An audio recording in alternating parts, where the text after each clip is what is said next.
ध्रुव अपने ऑफिस के बेड पर लेटा हुआ था। एक डॉक्टर ध्रुव के सीने के और स्किन को निकालता है।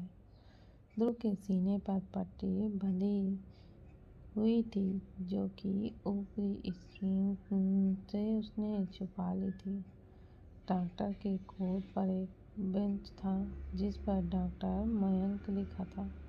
डॉक्टर मयंक ध्रुव के चोट को देखकर हल्का मुस्कुराते हुए कहता है, यह चोट छिपाने से तेरे दर्द नहीं छिप सकते। चोट को खुला रखेगा तब तो ये जल्दी ठीक होगा ना। ध्रुव मयंक को घूरते हुए सख्त आवाज में कहता है, अपनी बकवास बंद कर और जितना बोला है उतना कर, वरना मैं तुझे फिर से यूरोप भेज दूंगा। मयंक ध्रुव की बात सुनकर मुंह बना लेता है और अपने काम पर ध्यान देते हुए ध्रुव की पट्टी को निकालकर उसके चोट को साफ करने लगता है। ध्रुव अपनी आंखें बंद कर लेता है। आंखें बंद करते ही उसके सामने एक मंजर छाने लगता है। मीटिंग हॉल पर बहुत सारे लोगों के साथ ध्रुव मीटिंग करने में बिजी था। तभी अचानक उसके कुछ दूरी पर ध्रुव के फ्रंट में बैठा एक इंसान सीधे ध्रुव के सीने पर गोली चला देता है। ध्रुव भी फुर्ती से उस इंसान के सीधे सर के बीचों बीच चलाता है। उसके साथ ही ध्रुव धड़ाम से नीचे गिर जाता है। उस चोट के बाद ध्रुव को 2 दिन तक बाद होश आया। होश आते ही ध्रुव को सबसे पहले ज्येष्ठा का ख्याल आया। उसे ज्येष्ठा की बात सुनाई दे रही थी, ध्रुव, मैंने तुम्हें पहले से ही ये सब छोड़ने के लिए कहा था, लेकिन तुम नहीं माने थे। अब मैं तुम्हें फोर्स भी नहीं करूँगी, लेकिन जिस वक्त तुम्हें इन सब की वजह से चोट लगी तो याद रखना वही चोट मैं खुद भी पहुँचाऊँगी। ये सब याद आते ही ध्रुव ने अपने चोट को छिपाना सही समझा। मयंक बैंडेज लगाने के बाद ध्रुव को एक नज़र देखता है, फिर अपने हाथ के ग्लव्स निकालते हुए कहता है, वैसे तो मुझे भाभी से कम मिलाने वाला है। ध्रुव उठकर फिर से चोट के ऊपर स्किन लगाता है। ध्रुव शर्ट पहनते हुए, पहले मैं तो मिल लूँ, उसके बाद मैं सोचूंगा। मयंक ध्रुव को फिर से देखकर मुस्कुरा देता है। ध्रुव घड़ी में टाइम देखकर कमरे से निकलकर अपने केबिन से होते हुए निकलकर जाता है। वहीं दिव्या बार बार दरवाजे की ओर कब से देखे जा रही थी। वह बेसब्री से इंतजार कर रही थी। तभी दरवाजा खुलता है और आदित्य अंदर आता है। उसके अंदर आते ही दिव्या की नज़र सीधे सीधे आदित्य के हाथ पर चली जाती है। वह काफ़ी ज़्यादा नर्वस होने लगती है। आदित्य दिव्या की नर्वसनेस को देखकर मुस्कुराते हुए उसके पास बैठ जाता है। आदित्य अपने हाथ में पकड़ी हुई रिपोर्ट को दिव्या के आगे बढ़ा देता है। दिव्या आदित्य की आंखों में देखते हुए, आप ही बताइए ना। आदित्य कुछ देर तक मुस्कुराता है, फिर कहता है, नो आईफी, हमें और मेहनत करने की ज़रूरत है। यह सुनकर दिव्या उदास हो जाती है। वह आदित्य से मुंह फेर कर बैठ जाती है। आदित्य रिपोर्ट्स को साइड में रखकर दिव्या के करीब जाता है और फिर उसका हाथ पकड़ लेता है। दिव्या झटके से उसके हाथ को खुद से दूर कर देती है। आदित्य के होठों पर मुस्कुराहट बढ़ जाती है। मुस्कुराहट को दिव्या को ना दिखाते हुए आदित्य अपने सीरियस एक्सप्रेशन में आता है। आदित्य दिव्या को देखकर, वाइफी, अगर तुम मुझसे ऐसे दूर रहोगी तो फिर तो बेबी करना इम्पॉसिबल हो जाएगा। दिव्या चिढ़ते हुए जवाब देती है, आप ना कुछ कहिए ही मत। कैसे हस्बैंड है आप जो अब तक मुझे प्रेग्नेंट तक कर ना सके। कहते हुए दिव्या फिर से एक बार आदित्य से अपना मुंह फेर लेती है। वहीं यह सुनकर आदित्य की भौहें तन जाती हैं। आदित्य, अच्छा जी, तो अब तुम्हें प्रेग्नेंट ना होने पर भी मेरी गलती है। दिव्या तुरंत अपने पैरों को फोल्ड करके आदित्य को देखकर, बिल्कुल सब आपकी गलती है। मैंने तो उसी वक्त से आपको प्रोटेक्शन लगाने से मना किया था जब हमारा पहली बार मिलन हुआ था, लेकिन आपने मेरी बात नहीं मानी। उस वक्त अगर आपने मेरी बात मान ली होती तो आज मेरे दोनों बच्चे मेरी गोद में खेल रहे होते। इतना कहते हुए दिव्या आदित्य को नाराजगी से देखने लगती है। दिव्या आदित्य को देखकर तंज कसते हुए कहती है, अनुज को देखिए, वो आपसे छोटा है, फिर भी उसने कितनी जल्दी से सपना को प्रेग्नेंट कर दिया। लेकिन आप, इसलिए अनुज सही कह रहा था, आप में उसके जैसा स्टेमिना ही नहीं है। यह सुनकर आदित्य दिव्या को बुरी तरह से घूरने लगता है। फिर उसके शब्द को दोहराते हुए, अच्छा, तो अब मेरे स्टेमिना पर भी सवाल उठने लगे हैं।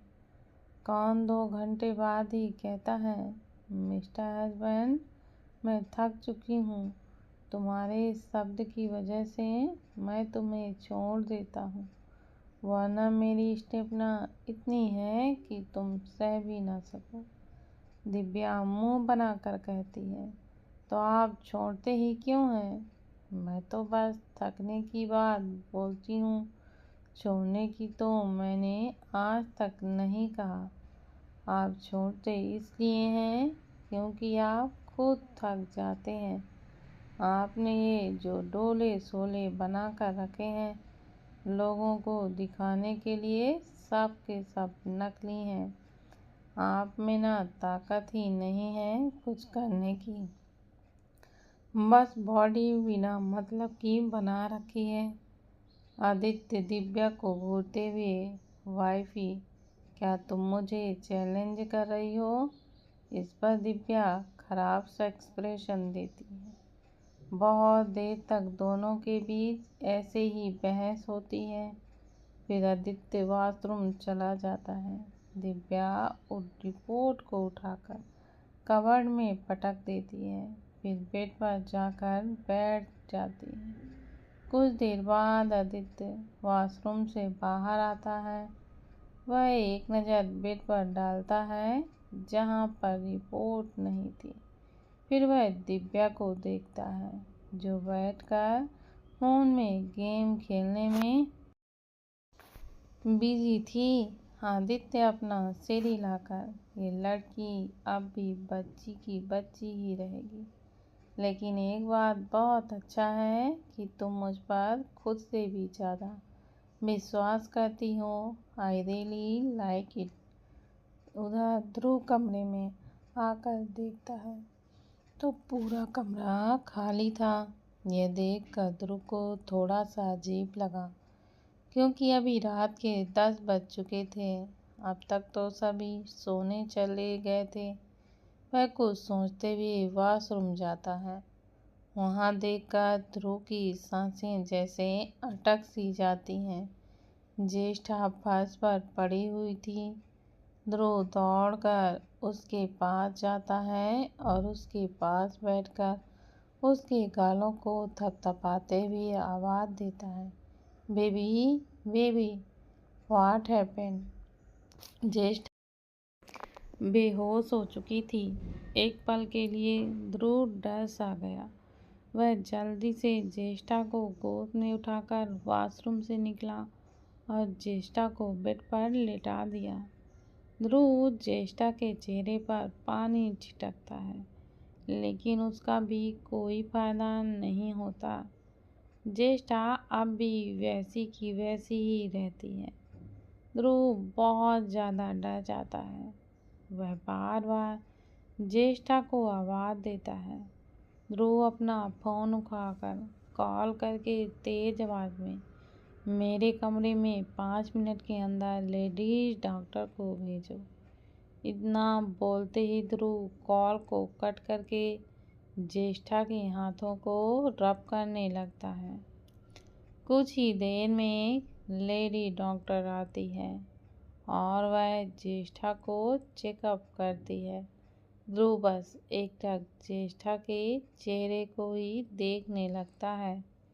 डॉक्टर चेकअप करने के बाद कहती है, मिस्टर ध्रुव, ऐसी कंडीशन में ज़्यादा माइंड डिस्टर्ब होने पर बेहोश होना तो नॉर्मल सी बात है।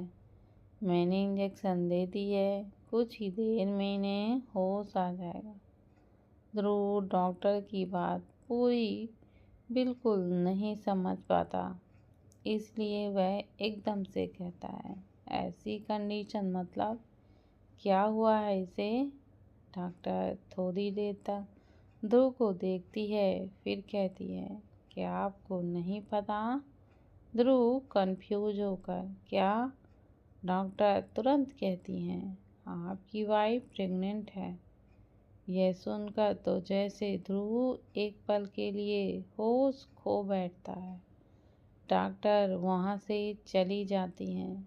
ध्रुव ज्येष्ठा की और करीब जाता है और फिर उसके पेट पर अपने हाथों को फेरने लगता है। ध्रुव के फेस पर अब एक अलग ही तरह का इमोशंस दिखाई दे रहा था। ध्रुव की आंखें थोड़ी सी नम सी हो जाती हैं। वह झुककर ज्येष्ठा के पेट को चूम लेता है, फिर उसके एक हाथ को पकड़कर उसे भी चूम लेता है। ध्रुव अब बस एकटक ज्येष्ठा को देखने लगता है। ध्रुव ज्येष्ठा के गाल पर सूखे हुए आंसुओं को देखकर धीरे से कहता है, इसलिए तुम अपने इमोशंस को रोक ही नहीं पा रही थी। मुझे यही बात सता रही थी कि मेरी बेबी अचानक कमज़ोर कैसे बन गई, लेकिन यह तो हार्मोन्स चेंजिंग की वजह से हो रहा था। ज्येष्ठा अपनी आँख धीरे धीरे खोलती है। आँखें खुलते ही ज्येष्ठा को ध्रुव का चेहरा दिखाई देता है। उसे देखते ही ज्येष्ठा के आंसू फिर एक बार बहने लगती है। यह देखकर ध्रुव ज्येष्ठा को उठाकर उसके आंसुओं को पोंछते हुए, no baby don't cry, please control your emotion. इतना बोलते ही ध्रुव अपने सर को ज्येष्ठा के सर से जोड़कर उसकी आंखों में देखकर कहता है, तुम तो मेरी स्ट्रॉन्ग बेबी हो, यू नो डैट ना, फिर तुम ऐसे कैसे रो सकती हो? ज्येष्ठा रोंदू आवाज़ में, ध्रुव तुम बदल गए हो, तुम मुझे कल फिर से छोड़कर चले गए। अब तुम्हें मेरे यहाँ तुम्हारे करीब जाना पसंद नहीं है। अब तुम मुझसे दूर जाने लगे हो। ध्रुव जवाब देता है, नो बेबी, मैं नहीं बदला, मैं अभी भी तुम्हारा वही ध्रुव हूँ। आई एम सॉरी कल के बिहेवियर के लिए। ज्येष्ठा चुप हो जाती है। ध्रुव ज्येष्ठा से अलग होकर कहता है, क्योंकि अब हमारा बच्चा तुम्हारे साथ है। इतना बोलते हुए ध्रुव ज्येष्ठा के पेट पर किस करते हुए कहता है, ध्रुव सूर्यवंशी का अंश तुम्हारे कोख में पल रहा है। यह सुनकर ज्येष्ठा जम सी जाती है। ज्येष्ठा को जैसे विश्वास ही नहीं हो रहा था।